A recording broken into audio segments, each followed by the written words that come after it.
آپ دیکھ رہے ہیں مسائل کا حل چینل۔ نبی بعد اما بعد قال اللہ تبارک و تعالی فی القرآن المجید اعوذ باللہ من الشیطان الرجیم وَإِذَا قِيلَ لَهُمُ اتَّبِعُوا مَا أَنزَلَ اللَّهُ قَالُوا بَلْ نَتَّبِعُ مَا أَلْفَيْنَا عَلَيْهِ آبَاءَنَا أَوَلَوْ كَانَ آبَاؤُهُمْ لَا يَعْقِلُونَ شَيْئًا وَلَا يَهْتَدُونَ۔ حمد و ثنا رب کائنات کے لیے بے شمار صلاۃ و سلام سید الانبیاء سید ولد آدم محمد رسول اللہ صلی اللہ علیہ وسلم کی ذات پر۔ حمد و صلاۃ کے بعد رسول اللہ صلی اللہ علیہ وسلم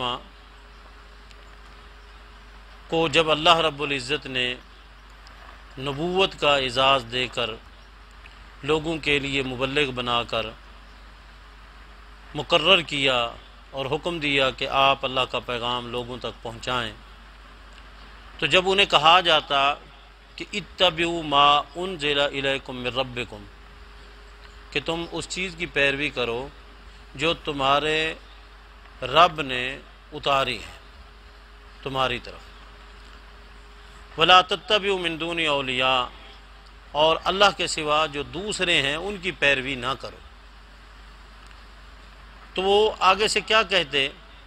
اسی بات کو ایک اور مقام پر یوں کہا گیا وَإِذَا قِيلَ لَهُمُ اتَّبِعُوا مَا أَنزَلَ اللَّهُ، جب انہیں کہا جائے کہ جو اللہ نے اتارا ہے اس کی پیروی کرو، تو وہ آگے سے کہتے بل نتبع ما الفینا علیہ آباءنا، ہم اس کی پیروی کریں گے جس پر ہم نے اپنے آباء و اجداد کو پایا۔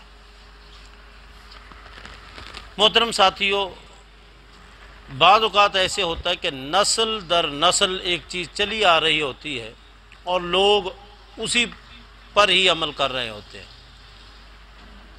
ان کو کہا جائے کہ بھائی یہ دین نہیں ہے، تو وہ آگے سے کہتے ہیں کیا ہمارے آباء و اجداد، ہمارے بڑے، ہمارے اسلاف، کیا وہ غلط تھے؟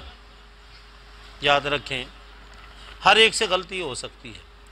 اگر کوئی غلطی سے پاک ہے تو وہ صرف اور صرف محمد رسول اللہ صلی اللہ علیہ وسلم، ان سے کوئی غلطی نہیں ہو سکتی، باقی ہر کسی سے کمی کوتاہی غلطی ہو سکتی ہے۔ ان باتوں کو سمجھنے کے بعد آپ کے ملتان کا ایک واقعہ آپ کے سامنے رکھتا ہوں۔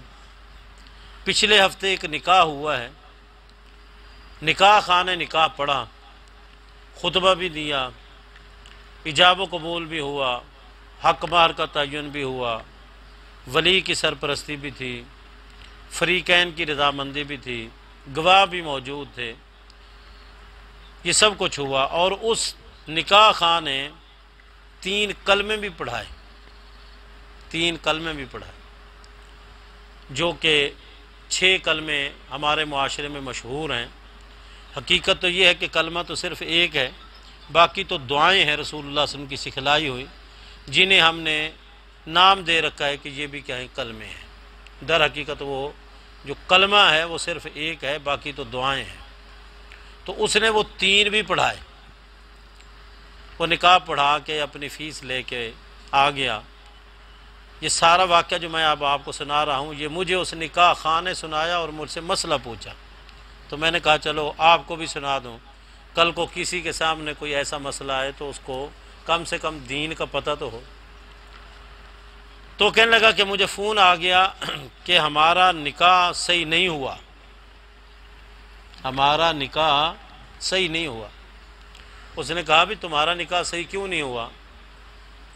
نکاح تو صرف اس چیز کا نام ہے کہ لڑکی کی رضا ہو، لڑکے کی بھی رضا ہو، لڑکی کا سرپرست بھی ہو، حق مہر کا تعین بھی ہو، گواہ بھی موجود ہوں، ایجاب و قبول بھی ہو، یہ ہے نکاح۔ خطبہ جو ہے وہ خیر و برکت کے لیے ہوتا ہے، تو میں نے خطبہ بھی دیا ہے، ایجاب و قبول بھی ہوا ہے، اور حق مہر کا تعین بھی ہے، گواہ بھی موجود تھے، لڑکی سے پوچھا بھی گیا ہے، یہ سب کچھ ہے، اور میں نے 3 اس کو کلمے بھی پڑھائے ہیں، تو اب نکاح کیوں نہیں صحیح ہوا؟ وہ کہنے لگے کہ آپ نے ایمان مجمل اور ایمان مفصل اس کا تو آپ نے اقرار ہی نہیں کروایا، نہ ایمان مجمل کا نہ ایمان مفصل کا۔ اس نے کہا بھائی نکاح صحیح ہے اگر یہ ایمان مجمل مفصل نہ بھی ہو تو نکاح میں کوئی فرق نہیں آتا، نکاح صرف اس چیز کا نام ہے۔ کہنے لگا نہیں، ہمارا نکاح صحیح نہیں ہوا، آپ نے ایمان مجمل مفصل کا ان سے اقرار نہیں کروایا اور آپ نے ان سے اظہار بھی نہیں کروایا۔ اس نے کہا نکاح آپ کا ٹھیک ہے۔ جب انہوں نے یہ دیکھا کہ یہ اب اس بات پہ آتا ہی نہیں، تو انہوں نے ایک اور مولوی صاحب کو فون کیا کہ مولوی صاحب ہمارا نکاح خراب ہو گیا ہے، آپ آئیں اور نکاح پڑھائیں۔ دوسرے مولوی صاحب نے ان سے پوچھا کہ نکاح جو ہوا ہے وہ کیسے ہوا ہے؟ تو انہوں نے وہ ساری بات بتائی، بھئی نکاح خان نے خطبہ بھی دیا ہے، ایجاب و قبول بھی ہے، حق مہر کا تعین بھی ہے، ولی کی سرپرستی بھی ہے، اور دعا بھی ہوئی ہے، اور 3 کلمے بھی پڑھائے ہیں۔ تو اس نے کہا نکاح تو پھر ٹھیک ہے، پھر نکاح کا کیا مسئلہ ہے؟ کہنے لگے اس نے ایمان مجمل اور مفصل اس کا اقرار نہیں کروایا، یہ کلمے نہیں پڑھوائے۔ اس نے کہا نکاح صحیح ہے، نکاح ٹھیک ہے، آپ پریشان نہ ہوں، نکاح صحیح ہو گیا۔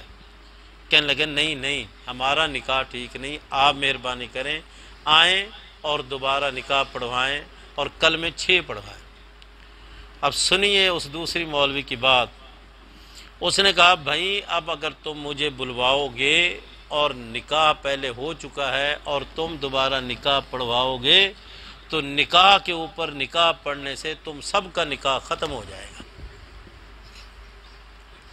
یہ اس دوسرے مولوی صاحب نے کہا کہ اگر تم مجھے بلواؤ گے، پہلے نکاح ہو چکا ہے، نکاح پہ نکاح پڑھواؤ گے تو تم سب کا نکاح ختم ہو جائے گا۔ انہوں نے جب دیکھا کہ سب کا نکاح ختم ہوتا، انہوں نے کہا چلو ٹھیک ہے، پہلا نکاح ہو گیا ہے۔ یہ ملتان کا وقوع ہے، وہ نکاح خاں بھی موجود ہے، اس جگہ کا بھی مجھے پتہ ہے، اس برادری کا بھی مجھے پتہ ہے، لیکن میں کسی کا نام نہیں لیتا، صرف آپ کو بتاتا ہوں۔ یاد رکھیں محمد رسول اللہ صلی اللہ علیہ وسلم نے اپنی زندگی میں نکاح پڑھایا ہے، اور جو آپ نے نکاح پڑھایا ہے وہ صحابہ کرام کو سکھلایا بھی ہے اور صحابہ کرام کو بتلایا بھی ہے، اور اس کا ذکر ہمارے دین کے اندر موجود ہے۔ خلفائے اربعہ نے بھی نکاح پڑھائے ہیں، صحابہ کرام نے نکاح پڑھائے ہیں، تابعین نے نکاح پڑھائے ہیں، تبع تابعین نے نکاح پڑھائے ہیں، ائمہ محدثین اور اسلاف نے نکاح پڑھائے ہیں۔ میں مسجد میں بیٹھا ہوں، یہ خان ولیج مسجد النساء کے اندر میں موجود ہوں، مصلی پہ بیٹھا ہوں، اللہ کو گواہ بنا کے میں آپ سب کے سامنے کہہ رہا ہوں کہ محمد رسول اللہ صلی اللہ علیہ وسلم نے دلہا کو یا دلہن کو نہ 1 کلمہ پڑھوایا ہے اور نہ 6 کلمے جس کو ہم 6 کہتے ہیں وہ پڑھوائے، نبی صلی اللہ علیہ وسلم نے، نہ ہی صحابہ کرام نے پڑھائے، نہ ہی تابعین اور تبع تابعین نے پڑھائے۔ نبی صلی اللہ علیہ وسلم کلمہ صرف اس کو پڑھاتے تھے جو کفر سے نکل کر اسلام میں داخل ہوتا، اس کو آپ کلمہ پڑھواتے تھے۔ اگر نکاح خاں کو شک ہو کہ جو دلہا ہے وہ کافر ہے یا دلہن کافر ہے یا ولی کافر ہے یا گواہ کافر ہے یا کوئی بھی وہاں اس نکاح کے اندر شامل اور وہ کافر ہے، اور وہ اپنے آپ کو وہ لا کے اس وقت موجود ہے، تو پھر آپ اس کو پہلے کلمہ پڑھوا کے مسلمان کر کے پھر آپ نکاح پڑھائیں، یہ تو ہو سکتا ہے۔ اگر وہ سارے ہی مسلمان ہیں تو پھر ان کو کلمہ پڑھوانے کی ضرورت نہیں۔ اور مجھے یہ سمجھ نہیں آتا کہ اس موقع پہ یہ ایمان مجمل، ایمان مفصل اور یہ کلمہ اور یہ کلمے، اس کی ضرورت کیا ہے؟ اچھا نماز نہیں پڑھتے، اس کی کوئی پرواہ نہیں، کبھی کسی نے نہیں پوچھا کہ دلہا نماز پڑھتا ہے یا نہیں پڑھتا۔ اب کبھی کسی نے نہیں پوچھا کہ اس دلہے کو سورۃ فاتحہ آتی ہے یا نہیں آتی۔ کبھی کسی نے نہیں پوچھا کہ اس دلہا کو یہ پتہ ہے کہ عشاء کی نماز کے فرض کتنے ہیں۔ کبھی کسی دلہا سے یہ نہیں پوچھا کہ بھئی تجھے غسل جنابت کا طریقہ آتا ہے، تیری شادی ہو رہی ہے، تو نے اب میاں بیوی کا ازدواجی تعلق قائم ہوگا، اس کے بعد تم نے نہانا ہے، پاک ہونا ہے، کیا اس پاکیزگی کے طریقے؟ یہ نہیں، ہمارے معاشرے میں کلمے پڑھواؤ۔ یہ وہی بات ہے کہ جب انہیں کہا جائے کہ اس چیز کی پیروی کرو جو اللہ نے اتاری ہے، تو کہتے ہیں کہ نہیں ہم نے پیروی کرنی ہے اس کی جس پر ہمارے آباء و اجداد چلے آ رہے ہیں۔ میں اللہ سے دعا گو ہوں کہ اللہ تعالی ہمیں سنت کے مطابق زندگی گزارنے کی توفیق عطا فرمائے۔ اللہ ہمیں توفیق دے ہم اپنی ہر خوشی اور غمی کو قرآن و سنت کے مطابق صحیح معنوں میں ہم خوشی بھی منائیں اور غمی کے اندر بھی ہم اسی طریقے پر چلیں جو رسول اللہ صلی اللہ علیہ وسلم کا ہمیں ملا ہے۔ اللہ تعالی ہم سب کو قرآن و سنت سمجھنے اور عمل کرنے کی توفیق عطا فرمائے، آمین۔ وأقول قولی ھذا وآخر دعوایا ان الحمد للہ رب العالمین۔